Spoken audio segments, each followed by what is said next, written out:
Sa video na ito ay pag-uusapan po natin ang isang nakakagulat na pangyayari dito sa mundo ng kripto.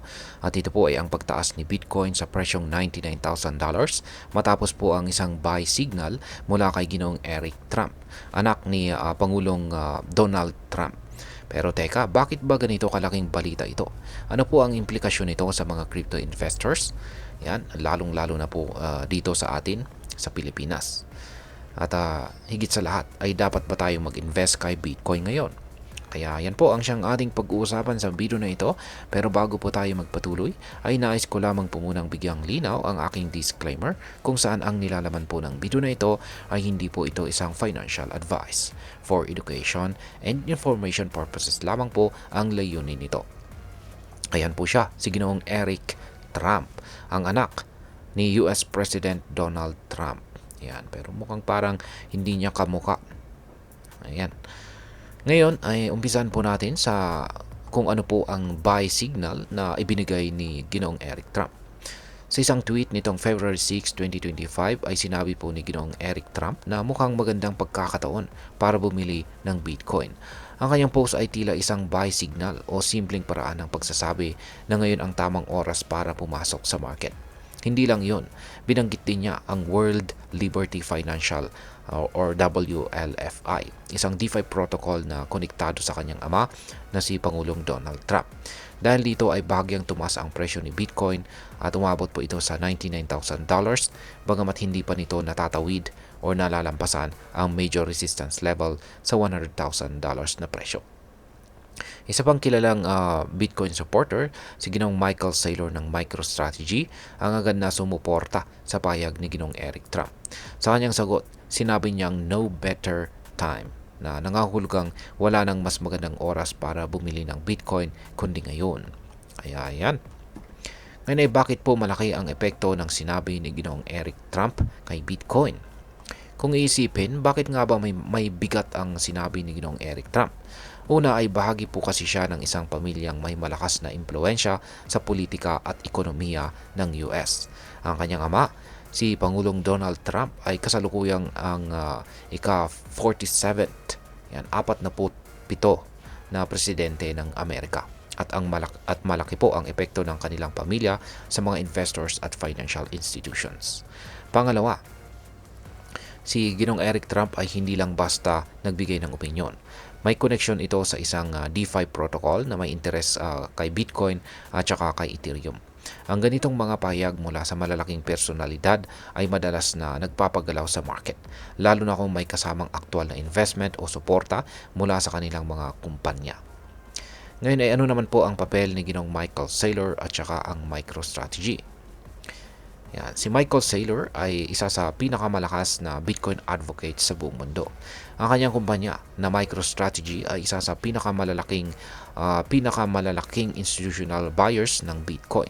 Sa loob po ng 12 linggo na sunod-sunod, siya ay bumili ng bilyong-bilyong dolyar na halaga ng Bitcoin.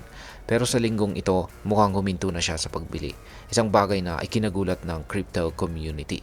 Gayunpaman, patuloy pa rin nilang sinusuportahan si Bitcoin tulad po ng mabilis na pagsagot ni Ginoong Saylor sa tweet ni Ginoong Eric Trump. Ngayon ay may kinalaman ba si Pangulong Donald Trump sa crypto? Noong una, si Pangulong Donald Trump ay hindi masyadong interesado kay Bitcoin at sa mga cryptocurrencies. Pero sa paglipas po ng panahon, nagkaroon ng pagbabago sa kanyang pananaw. Ngayon tila may mas bukas na siya sa ideya ni Bitcoin at iba pang mga digital assets, lalo na sa pagbuo ng malinaw na regulasyon para sa crypto industry sa Amerika. Ngayon ay may haka-haka na baka sinusubukan po ng administrasyon ni Trump na gawing bahagi ng financial system ng US si Bitcoin. Sa katunayan, may isang proposal mula sa Bitcoin Policy Institute na nagsasabi na gamitin si Bitcoin bilang bahagi ng US Treasury's Exchange Stabilization Fund, isang hakbang na maaaring palakasin ang posisyon ni Bitcoin sa global finance. Ngayon ay bakit po ini-endorso rin ni Ginoong Eric Trump ang Ethereum?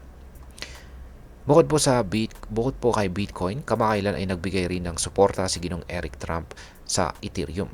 Noong February 3, 2025, sinabi niya na naniniwala siyang magandang pagkakataon na rin ang bumili ng Ethereum, lalo na noong bumagsak ito sa isang historic low nitong nakaraang linggo. Dahil dito, patuloy na bumibili ang World Liberty Financial ng Ethereum na tila naghahanda para sa posibleng pagtaas ng presyo nito. Gayunpaman, hindi lahat ay natuwa sa endorsement na ito.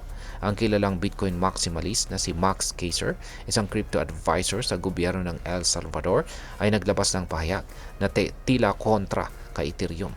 Binanggit niya ang mga dating regulatory issues ng Ethereum, lalo na ang naging pagsusuri rito ng US Securities and Exchange Commission. At ngayon ay ano po ang posibleng epekto nito para sa atin bilang mga Pinoy crypto enthusiast. Ayan, lalong-lalo na sa mga interesado kay Bitcoin. Ayan, meron pong mga ilang implikasyon ito para sa atin. Una ay ang posibleng pagtaas po ng presyo ni Bitcoin at saka Ethereum.